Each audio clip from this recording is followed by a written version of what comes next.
올해 저는 환갑을 맞았습니다.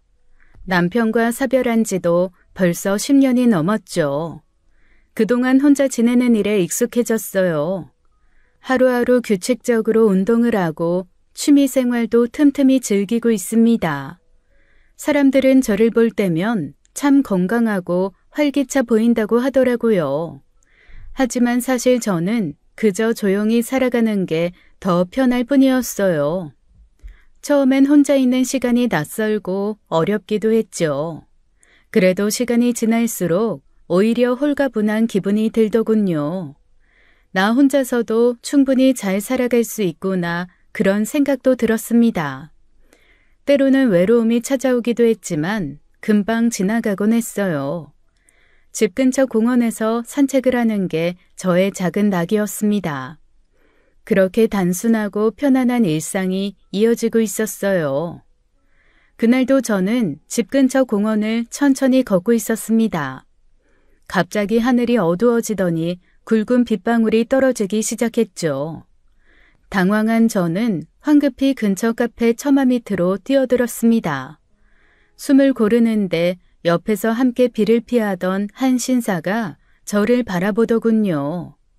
그는 가볍게 웃으며 품에서 손수건을 꺼내 건넸습니다. 처음 본 사람의 친절이었지만 이상하게 편안한 기분이 들었어요. 그는 젖은 제 어깨를 보며 비가 참 매섭게 온다고 말을 건넸죠. 부드러운 목소리에 은근한 유머가 섞인 말투가 꽤나 인상적이었습니다. 어휴, 이거 옷이 다 젖으셨네요. 이거라도 좀 쓰세요. 금방 마를 거예요. 아, 감사합니다. 갑자기 비가 이렇게 쏟아질 줄 몰랐네요. 그러게요. 요즘 날씨 참 종잡을 수가 없네요. 근처 사시나 봐요. 네, 여기 공원 근처에 살아요. 산책하다가 이렇게 비를 맞았네요. 아이, 그러셨구나. 저 최준호라고 합니다. 근처에 자주 오지만 이런 로맨틱한 빗속 만남은 영화에서나 있을 줄 알았는데 오늘 제 운이 꽤 괜찮은가 봅니다. 어머, 그러게요. 저도 이런 적은 처음이라 어색하면서도 신기하네요.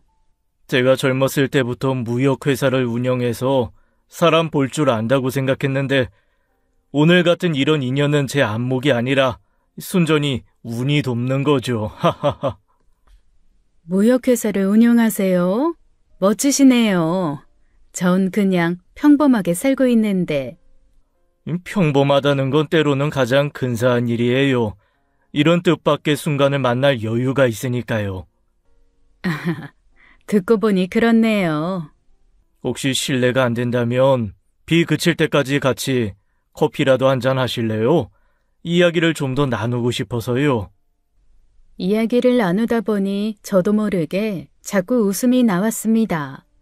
헤어진 뒤에도 그의 모습이 머릿속에서 쉽게 떠나지 않았어요. 며칠 후 공원에서 그 남자를 또 마주쳤을 때는 저도 모르게 반갑다는 표정을 지었죠. 그렇게 몇 번의 우연이 겹치고 난 뒤 어느 날 그는 저를 찾아왔습니다. 정성껏 쓴 손편지와 함께 예쁜 꽃다발을 들고 서 있었죠. 그가 진심 어린 표정으로 저에게 교제를 신청했습니다. 매번 우연히만 마주치니까 좋은 건 잠깐이고 집에 가면 허전해지더라고요. 혹시라도 다음엔 우연히 우리를 비켜가면 어쩌나 싶고요. 그러게요. 저도 같은 생각을 했어요. 또 마주칠 거란 보장이 없으니까요. 그래서 말인데 이젠 우연 말고 인연으로 한번 이어가 보면 어떨까요? 그냥 편한 친구처럼 만나서 밥도 같이 먹고 커피도 마시고 그런 사이요. 아, 친구처럼요?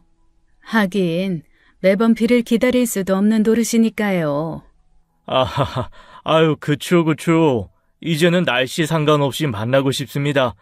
그냥 편하게 친구처럼 밥도 먹고 이야기하면서 그렇게 지내보면 어떨까요?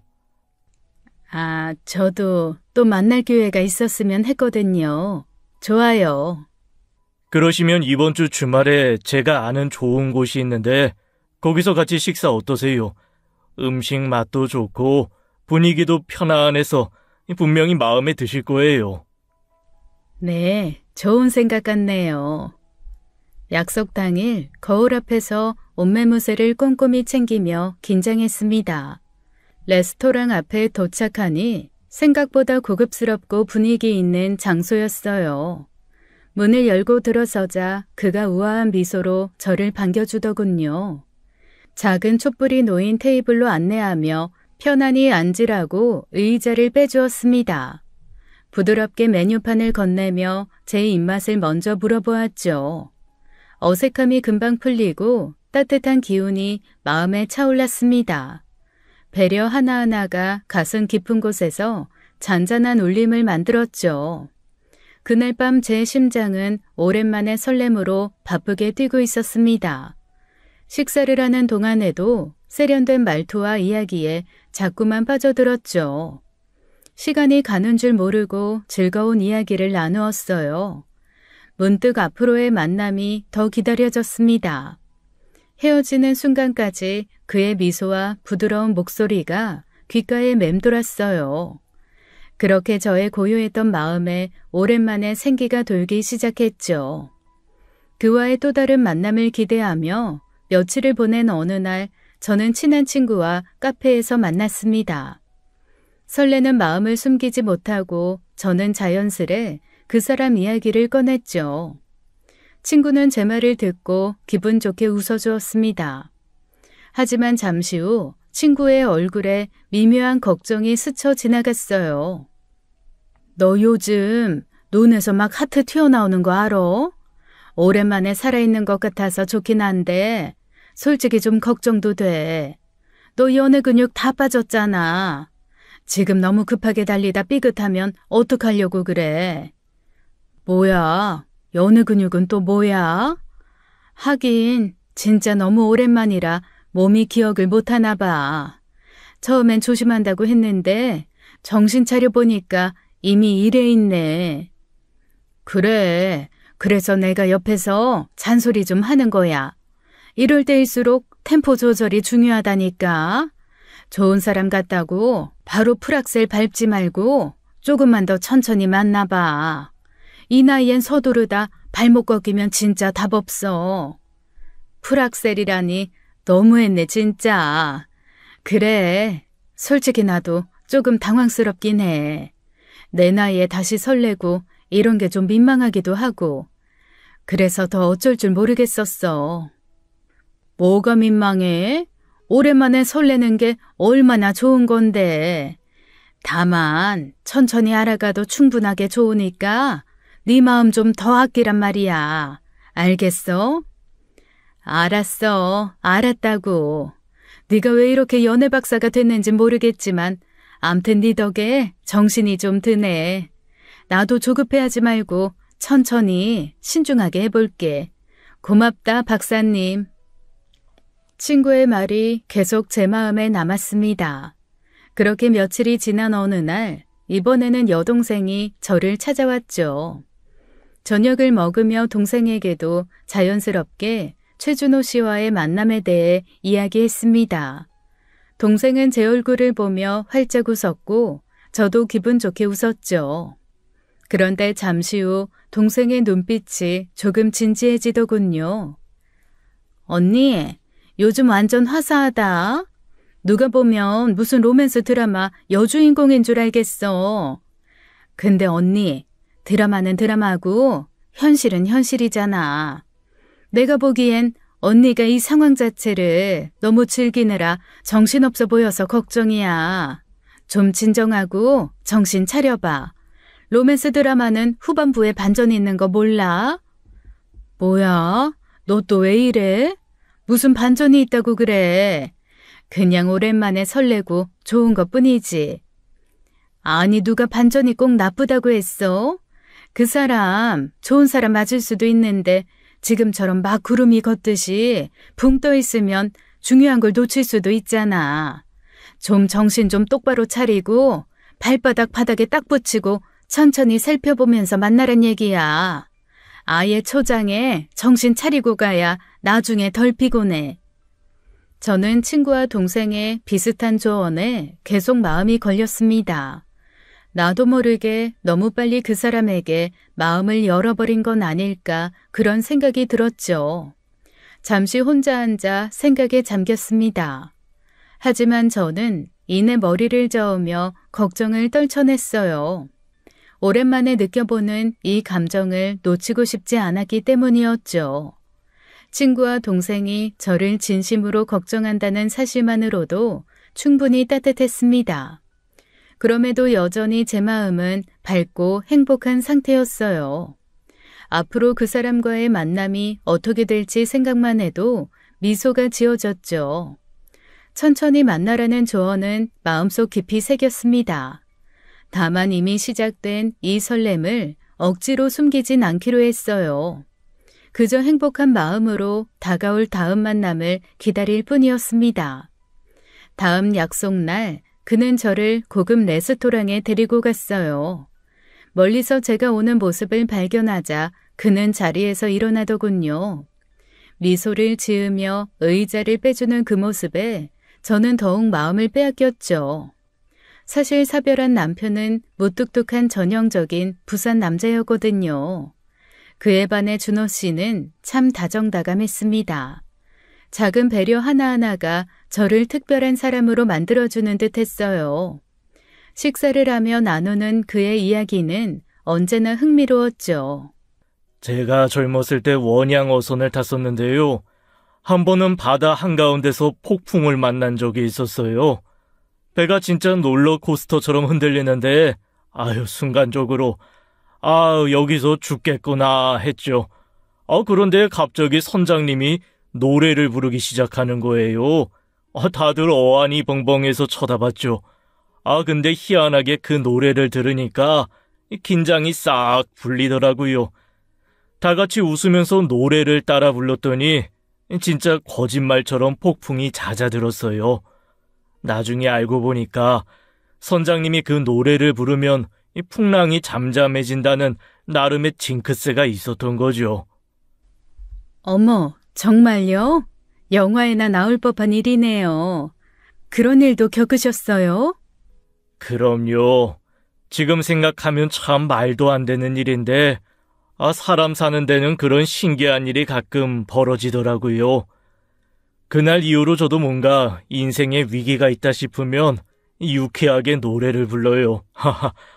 그러면 고민과 걱정이 싹 사라지더라고요. 한편은 중요한 계약이 무산될 뻔한 적이 있었는데 속으로 그 노래를 부르면서 웃었더니 정말 상황이 다시 풀리더라고요. 그때 깨달았죠. 뭐든 웃으면서 넘기면 결국엔 다 잘 풀린다는 걸요. 와, 준호 씨는 그런 특별한 경험 덕분인지 매사에 여유가 느껴지네요. 제가 괜히 편안하게 느껴지는 게 아니었어요. 편안하게 느껴지신다니 참 다행이네요. 사실 그게 제 작은 비밀이었는데 오늘 특별히 공개한 겁니다. 하하하. 그렇게 한 번도 들어본 적 없는 세상의 이야기를 듣고 있으면 저도 모르게 빠져들곤 했죠. 그와 만나는 시간이 늘어날수록 저는 새로운 경험을 하게 되었습니다. 그리고 어느 날은 미술관의 특별 전시회에 저를 데려가기도 했어요. 또 어느 날은 제가 한 번도 가보지 못한 우아한 분위기가 감도는 음악회에도 초대했죠. 태어나서 그런 곳은 처음이었어요. 처음에는 낯설기도 했지만 저는 어느새 그런 문화 공간의 매력에 젖어들었습니다. 왜 사람들이 이런 곳을 다니는지 이 늦은 나이에 알게 되었죠. 그가 이끌어주는 대로 따라가면 모든 것이 새롭고 즐거웠어요. 일상에서 벗어나 특별한 장소에 갈 때마다 저는 가슴이 설레었습니다. 마치 꿈을 꾸고 있는 것 같았죠. 이거 특별히 혜정 씨 생각하면서 골라봤어요. 색깔이며 촉감이며 볼 때마다 혜정 씨 얼굴이 떠오르더라고요. 한번 해보시겠어요? 정말 잘 어울릴 거예요. 어머나, 저를 생각하시면서요? 이런 선물은 정말... 네? 마음에 안 드세요? 아니요. 마음에 들어요. 그저 정말 오랜만이라 준호 씨 마음이 느껴져서 너무 좋네요. 아, 좋아해 주셔서 제가 더 기쁩니다. 앞으로도 이렇게 자꾸 챙겨드리고 싶어요. 괜찮으시죠? 저는 그 순간 완전히 마음이 녹아내렸습니다. 이제는 아무도 봐주지 않는 저를 그 순간에는 특별한 사람이라는 기분이 들었죠. 그날 이후로 저는 점점 더 준호 씨에게 빠져들었습니다.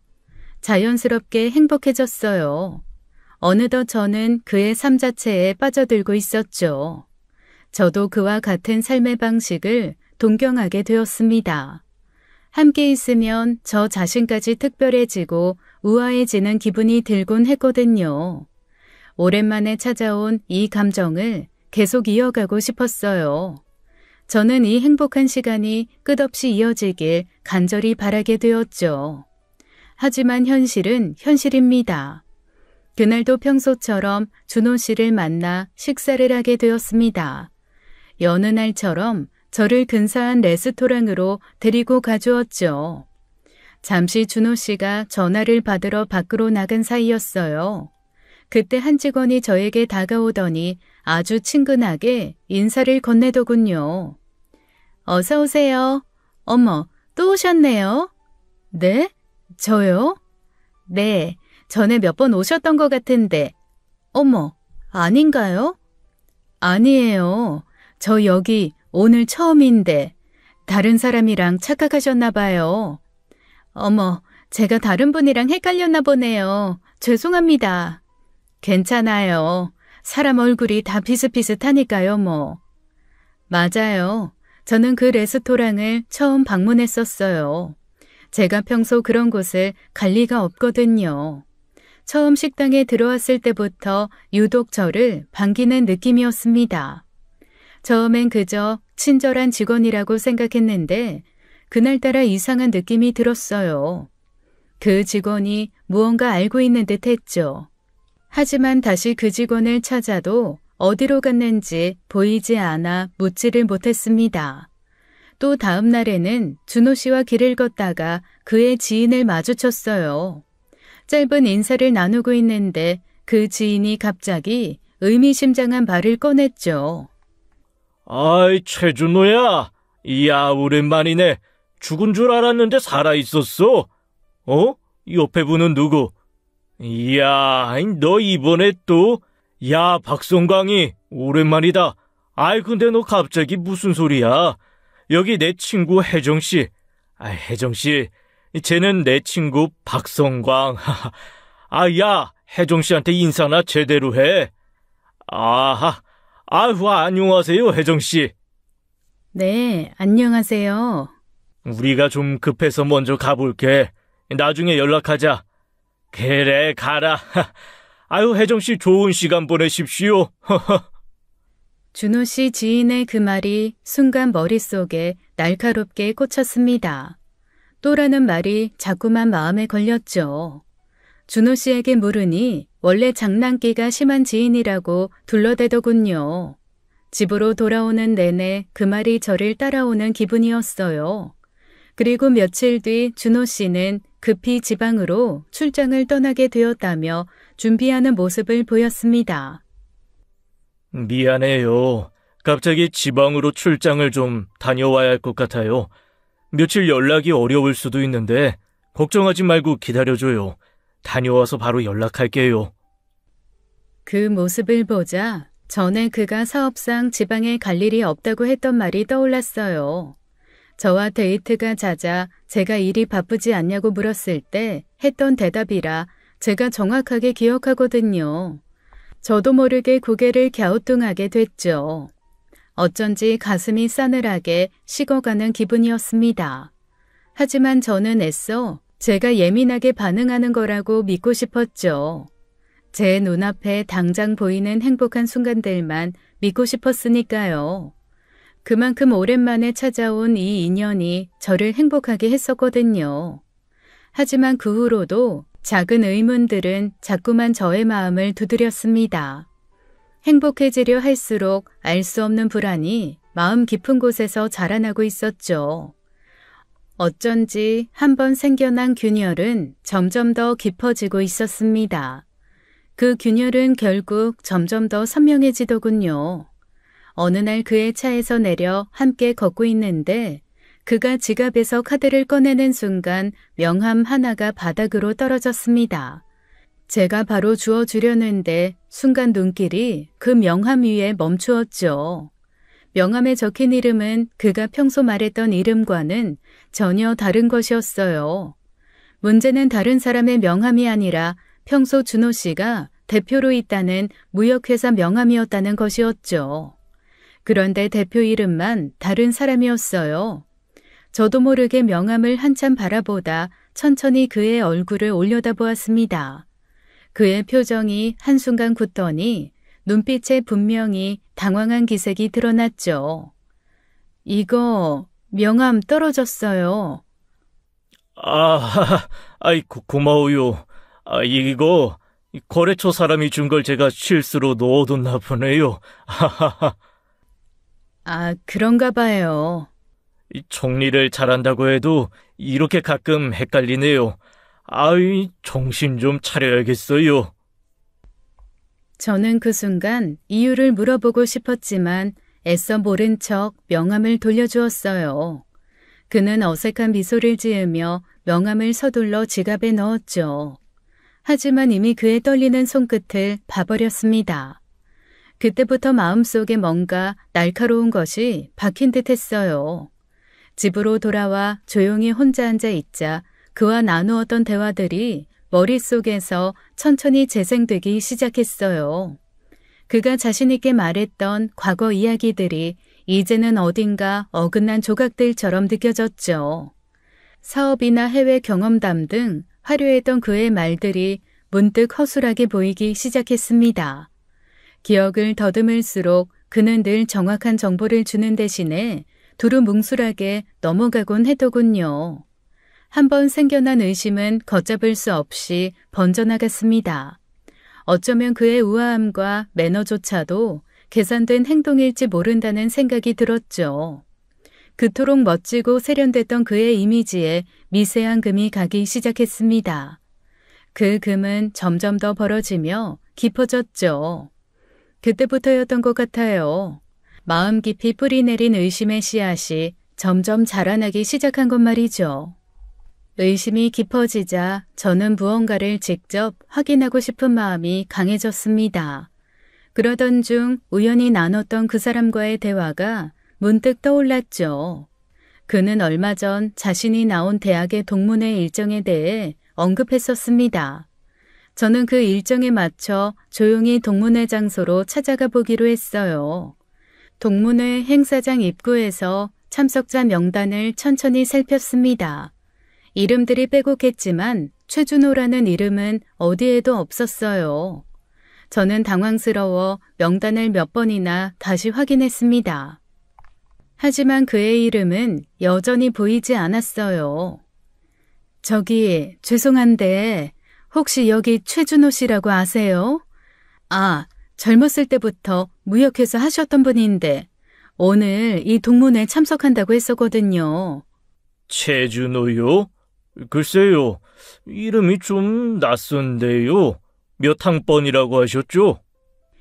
정확히 몇 학번인지는 모르겠는데 여기 동문회에 꼭 나온다고 하셨거든요. 잠시만요. 제가 참석 명단 다시 한번 확인해 볼게요. 아무래도 명단에 없네요.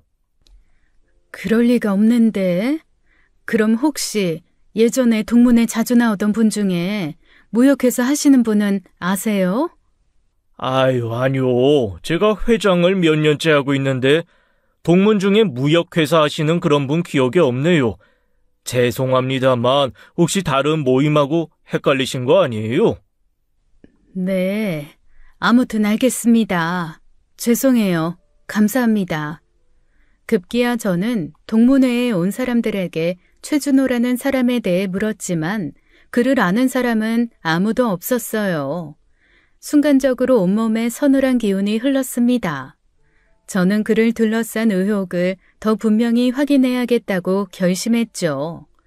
다음 날 저는 그가 자신 있게 말했던 사업체를 떠올렸습니다. 무역업을 한다던 그곳이요. 그가 출장 간 사이 저는 혼자 그 주소지로 향했죠.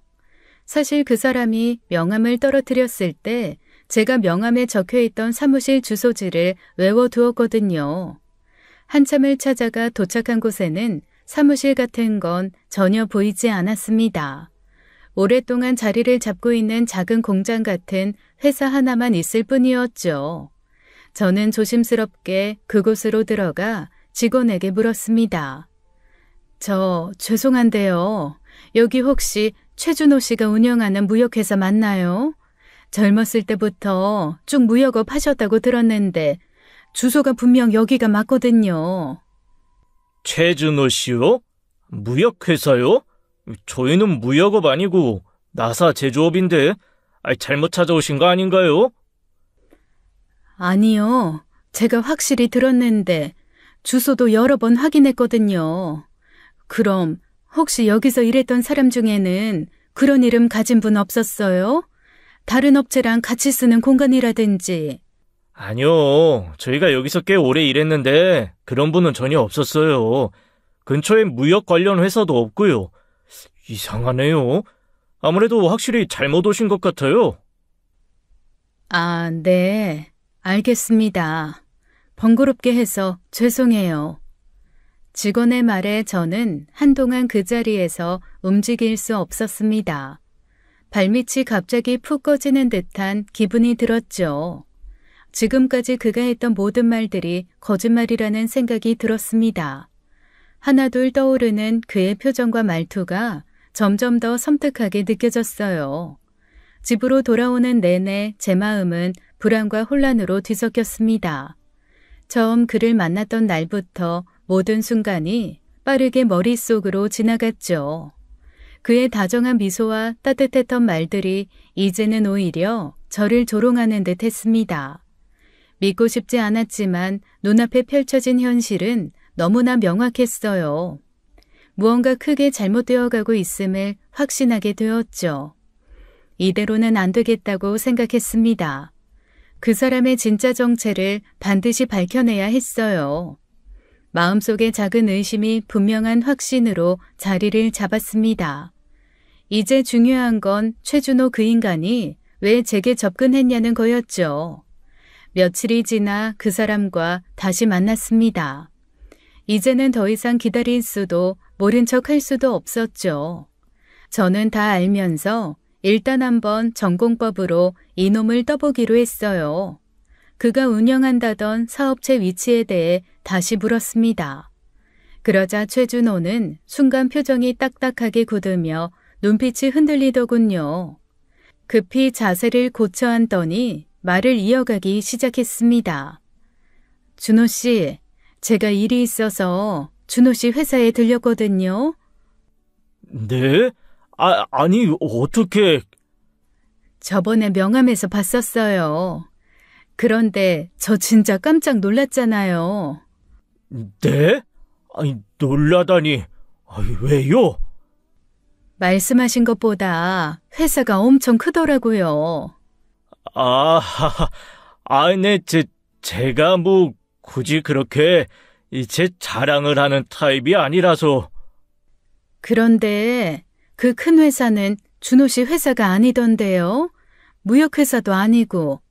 그래서 착각을 했나 하고 근처를 다 찾아봤는데 아무리 찾아봐도 안 보이더라고요. 준호 씨 회사는 무슨 일 있어요? 그랬어요. 가실 거면 저한테 미리 말씀하시지. 제가 말씀을 깜빡했네요. 지금 원래 쓰던 사무실이 좀 리모델링 중이라서요. 그래서 잠깐 다른 데로 임시 이전한 상태예요. 미리 말했어야 했는데, 정말 죄송해요. 리모델링이요? 그럼 어디로 이전하신 거예요? 한번 보고 싶은데. 근처긴 한데, 정확한 주소가 갑자기 생각이 안 나네요. 다음에 정리해서 제대로 알려드릴게요. 하도 급하게 옮기느라 제가 정신이 없어서. 최준호, 그 인간의 변명이 참 궁색하더군요. 어색하게 말을 덧붙이던 그의 목소리는 미세하게 떨리고 있었죠. 저는 그런 그의 모습을 가만히 바라보았어요.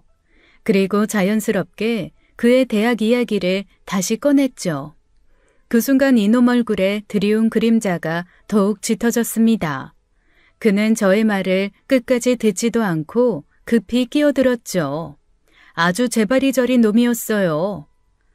참, 준호 씨, 저번에 대학 동문회 간다고 하셨죠? 사실 제가 그날 궁금해서 거기 한번 가봤거든요. 근데 이상하게 아무리 찾아도 준호 씨 이름이 없더라고요. 제가 잘못... 네? 그게... 제가 학교 다닐 때부터 사실 동문회 같은 거에 거의 참여를 안 했었어요. 졸업하고 나서 바로 일하느라 정신없었고, 또 해외로 자주 다니다 보니까 연락도 끊긴 지 오래됐고요. 그래서 명단에 아예 빠졌나 보네요. 그래요? 그래도 명단이라는 게 공식적인 건데 참석 여부랑 상관없이 졸업생이면 이름 정도는 있지 않나요? 제가 혹시 몰라서 거기 있는 동문분들께도 여쭤봤는데 아무도 준호 씨를 모르시던데. 정말요? 저도 잘 모르겠네요. 뭐 원래 학교 다닐 때도 그렇게 유명하거나 활발하게 활동한 건 아니라서 기억하는 사람이 별로 없을 거예요. 그리고 제 학번 사람들이 뭐 많이 안 나왔을 수도 있고요. 뭐 그럴 수도 있죠. 네. 그럴 수도 있겠네요. 근데 정말 아무도 모르시니까 제가 좀 이상했어요. 준호 씨는 분명히 저번에 거기서 동문들 만난다고 하셔서. 그게... 제가 원래 참석을 안 하다가 이번에 누가 나오라고 연락을 받아서 오랜만에 가볼까 했는데 결국 바빠져서 못 갔거든요. 저도 뭐 정신없이 바쁘게 사니까 동문들이랑도 사이가 많이 멀어져서 그래요. 그러니까 너무 신경 안 쓰셔도 돼요. 네, 뭐 알겠어요. 그럴 수도 있죠. 저는 말없이 그의 얼굴을 응시했습니다. 그는 제 시선을 피하려는 듯 서둘러 주위를 두리번거렸어요. 참. 큰일 났네. 제가 중요한 약속이 있는 걸 깜빡했어요. 지금 바로 가봐야겠네요. 갑자기요? 무슨 일인데 그렇게 급하게? 나중에 말씀드릴게요. 지금 시간이 너무 촉박해서 미안해요. 다음에 연락할게요. 네. 알겠어요. 조심히 가세요. 서둘러 자리를 떠나는 그의 뒷모습이 어딘가 초라하게 느껴졌습니다. 혼자 남겨진 저는 그 자리에서 오래도록 움직일 수 없었죠. 마음속에선 분노와 허탈함이 뒤엉켜 무겁게 내려앉았습니다.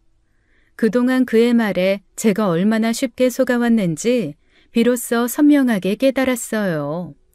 그의 다정한 말투와 따뜻한 미소가 모두 계산된 가면이었음을 깨닫자 가슴이 서늘하게 식어갔죠. 더 이상 그 사람에게 속을 순 없었습니다. 마음 깊은 곳에서 단단한 결심이 솟아오르고 있었죠. 그의 실체를 반드시 밝혀내리라 그렇게 스스로 다짐했습니다. 다짐을 했으면 움직여야죠. 하지만 제가 할 수 있는 게 많지는 않잖아요. 결국 저는 흥신소를 찾아갔습니다. 그의 실체를 더 이상 혼자서는 감당할 수 없다고 생각했죠. 저기 사람 한 명에 대해서 좀 알아보려고요. 네, 어떤 부분을 알아보길 원하시는지 말씀해 주세요. 최준호라고 하는 사람인데 무역업을 한다고 했어요. 근데 아무래도 좀 수상한 구석이 있어서요. 이 사람이 진짜 무슨 일을 하는지 지금까지 저한테 말한 게 사실인지 좀 확인하고 싶어요. 알겠습니다. 그럼 성함하고 알고 계신 정보들 좀 더 자세히 말씀해 주시겠어요? 최대한 정확하게요. 네, 제가 아는 건 모두 말씀드릴게요. 흥신소에 그의 조사를 부탁하면서도 마음이 불편했습니다. 하지만 달리 방법이 없었죠. 며칠 동안 제대로 잠도 못 자며 조사 결과를 기다렸어요. 그리고 드디어 기다리던 전화가 걸려왔습니다. 저는 급히 업체로 달려갔죠. 흥신소 직원은 저를 조용한 방으로 안내한 후 두꺼운 서류 봉투를 건넸습니다. 봉투를 열자마자 저는 가슴이 차갑게 얼어붙는 기분이 들었죠. 서류에는 낯선 이름과 낯선 얼굴에 사진이 들어있었습니다. 최준호가 아닌 전혀 들어본 적 없는 이름이 적혀 있었죠. 조사해보니까요, 말씀하신 최준호 씨라는 분, 이름부터 가짜였습니다. 무역회사라는 것도 애초에 존재하지 않았고요.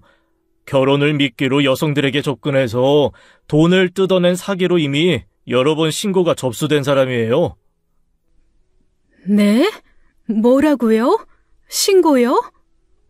네, 이미 비슷한 피해 사례가 몇 건 있고 지금도 다른 피해자들 때문에 경찰 내사를 받고 있다고 합니다. 내사요? 수배 중이라고요. 잠깐만요. 그럼 지금 저한테 했던 얘기들이 다 거짓말이었다는 거네요? 네, 맞습니다. 지금까지 확인된 바로는 전부 거짓으로 드러났습니다. 많이 놀라셨겠지만 정신 똑바로. 이 개새끼가. 말이 안 나오네요. 어떻게 이런 일이. 넌 완전히 죽었다. 서류를 넘길수록 믿을 수 없는 내용들이 펼쳐졌습니다. 그는 결혼 사기를 전문적으로 치던 사기꾼이었어요. 지금까지 제가 알고 있던 모든 것이 철저히 거짓말이었죠. 과거에도 여러 명의 여성을 속여 피해를 준 기록이 자세히 적혀 있었습니다. 전과까지 있더군요. 피해 여성들의 진술도 상세히 기록되어 있었어요. 그들의 진술을 읽는 순간 제 얼굴이 화끈거렸습니다. 그가 지금껏 저에게 보였던 행동과 말들이 하나하나 정확히 일치했기 때문이죠. 다정하고 매너 있는 남자를 가장한 건 그의 시그니처 수법이었습니다. 충격적인 건 그뿐만이 아니었어요. 서류의 마지막 부분에는 현재 상황까지 적혀 있었죠. 그는 이미 다른 여성에게 고소를 당해 경찰의 내사를 받고 있었습니다. 한마디로 수배 중인 놈이었죠. 참 할 말이 없더군요. 말년에 아주 똥을 밟아도 제대로 밟은 겁니다. 순식간에 저는 분노와 배신감에 휩싸였어요. 그에게 보여줬던 저의 순수한 마음이 모두 더럽혀진 기분이었습니다. 한동안 움직일 수도 말을 할 수도 없었습니다. 지금까지의 만남이 모두 조작된 연극이었다니 도저히 용납할 수 없었죠.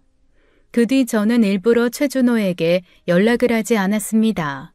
그랬더니 뭔가 안달이 났는지 그가 먼저 저에게 전화를 걸어왔죠. 전화를 받자마자 유난히 다정한 목소리로 말을 걸었습니다.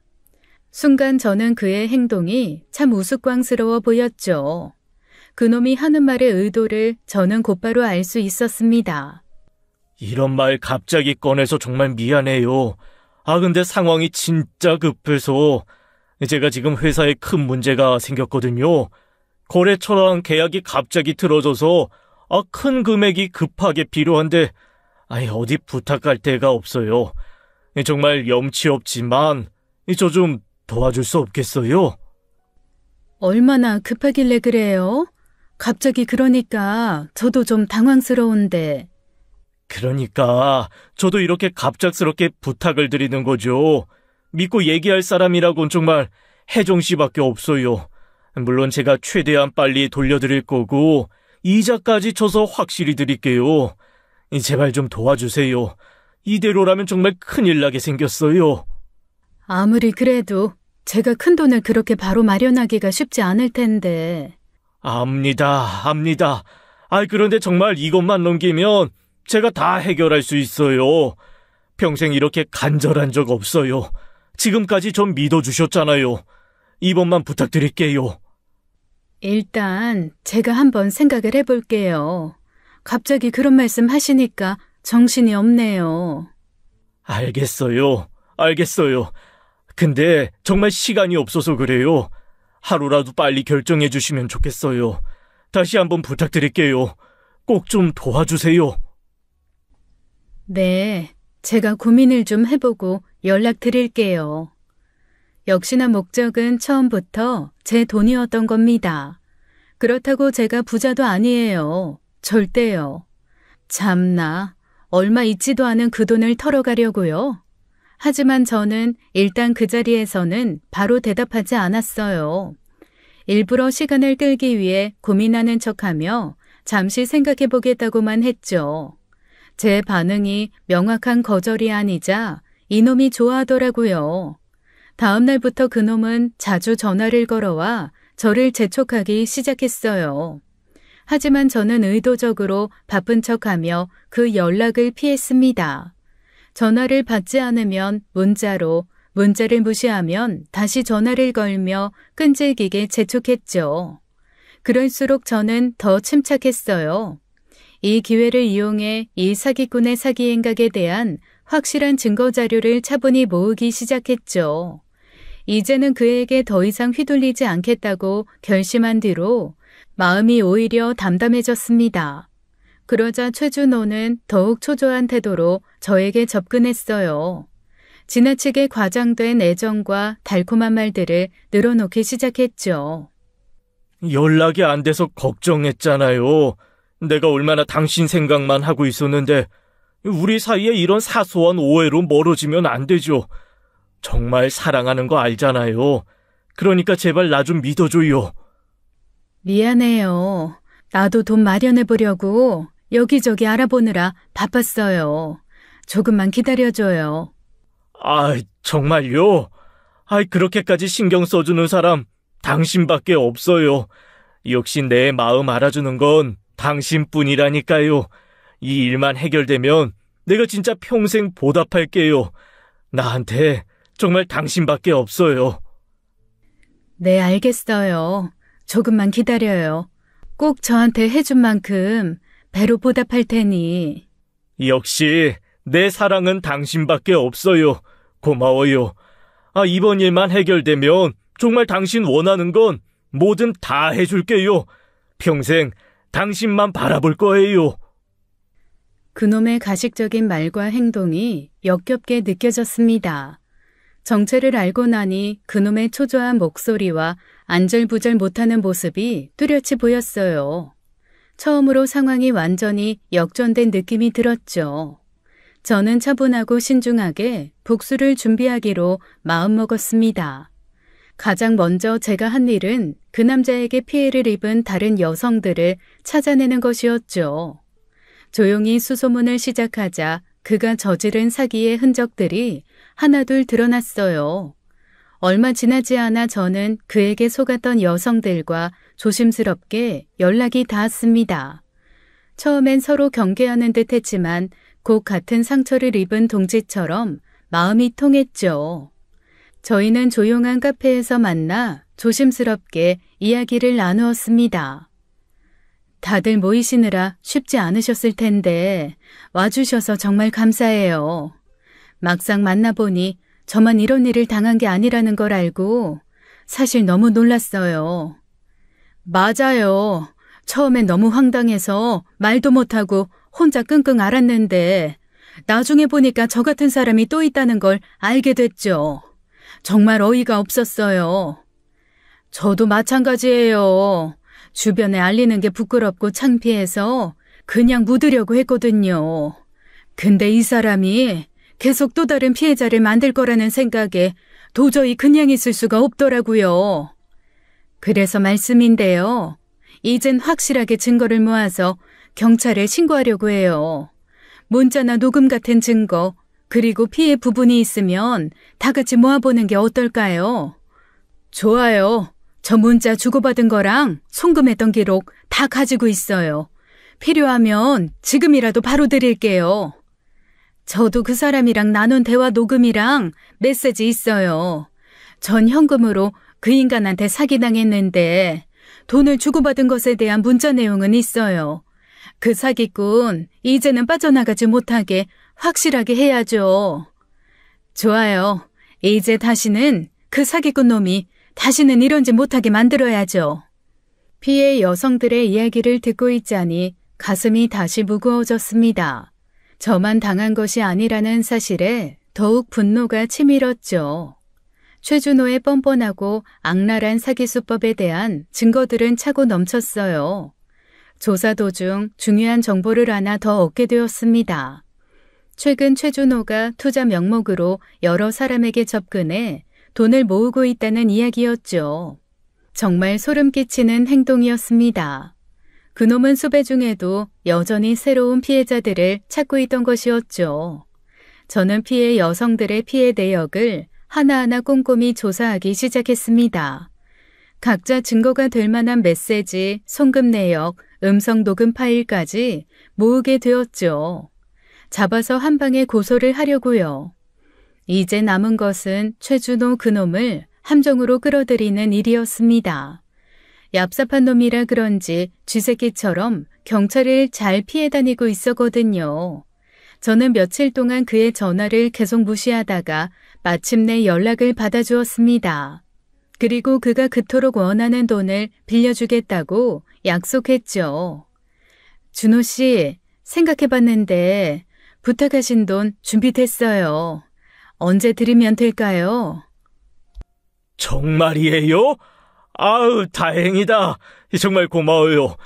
제가 사정상 이체로 받긴 어렵고 직접 만나서 받을 수 있을까요? 네, 저도 만나서 드리려고 했어요. 좋아요. 언제 만날까요? 내일이라도 바로 가능하세요? 그렇게 급하세요? 내일도 가능하긴 한데 어디서 뵙죠? 네, 좀 급해서요. 내일 오후에 우리 처음 만났던 공원 근처 카페 어때요? 거기 사람도 별로 없고 좋잖아요. 시간 맞추기 편하시죠? 네, 좋아요. 그럼 거기서 봬요. 네, 정말 고마워요. 역시 믿을 사람은 당신밖에 없네요. 내일 뵐게요. 네, 내일 봐요. 전화를 끊고 난 뒤 저는 잠시 생각에 잠겼습니다. 그 사기꾼의 가면이 이내 벗겨질 걸 생각하니 기분이 묘했죠. 저는 그놈의 초조한 얼굴을 떠올리며 굳게 입술을 깨물었습니다.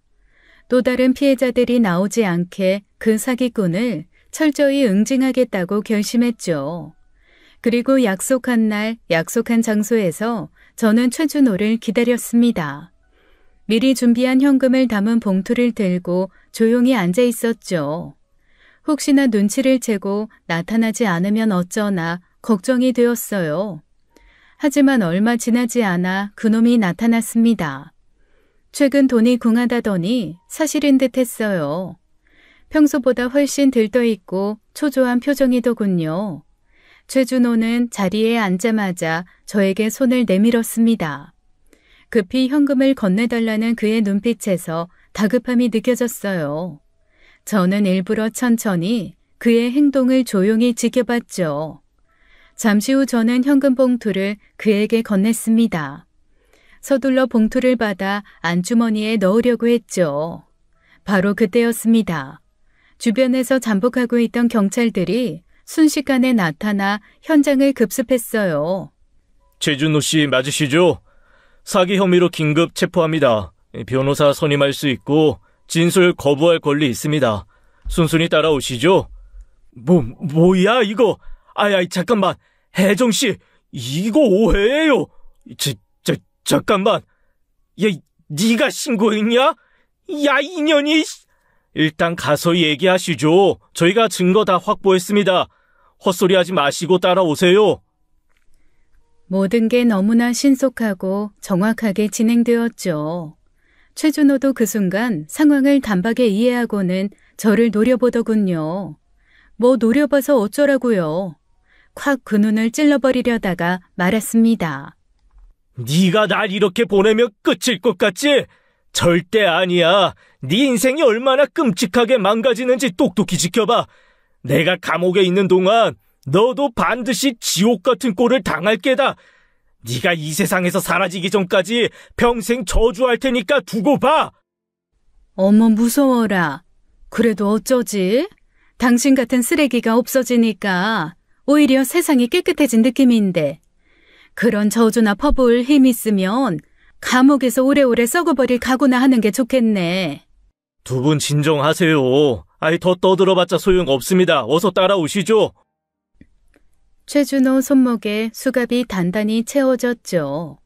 살려달라고 외치는 그 모습이 참 처참해 보였습니다. 비굴한 태도를 보면서 너무나 한심해 한숨이 나왔네요. 고작 이런 놈한테 당했을 피해 여성들의 고통이 선명하게 떠올랐기 때문이죠. 그때 숨어서 지켜보던 다른 피해자분들이 달려나왔어요. 야, 이 사기꾼아! 네가 사람 마음 이용한 대가를 제대로 치를 거야. 감옥에서 절대 나오지 마! 너 같은 인간한테 속았던 내가 한심하다. 평생 그 안에서 후회하면서 썩어버려. 다시는 다른 사람 인생 망치지 못하게 너 같은 악마는 거기서 죽는 날까지 못 나와야 돼. 그러면서 피해자분들은 최준호에게 달려들어 머리채를 잡고 뜯기 시작했어요. 저는 미리 수집한 모든 범죄 증거를 경찰에게 넘겼습니다. 이미 범죄로 수배 중인 놈이었기에 빠져나갈 수 있는 틈은 전혀 없었죠. 최준호는 모든 것이 끝났다는 사실을 깨달은 듯 고개를 떨구었습니다. 경찰이 최준호를 연행하는 모습을 지켜보면서 저는 자리에서 일어났어요. 그제야 긴장이 조금 풀리며 짜릿한 성취감이 밀려들었죠. 피해 여성들의 억울함을 이제야 풀었다는 사실이 통쾌했습니다. 모든 일이 끝난 후 제 삶은 다시 천천히 일상으로 돌아왔어요. 혼자 조용히 지내는 생활이 예전처럼 편안하게 느껴졌죠. 처음에는 조금 허전하기도 했습니다.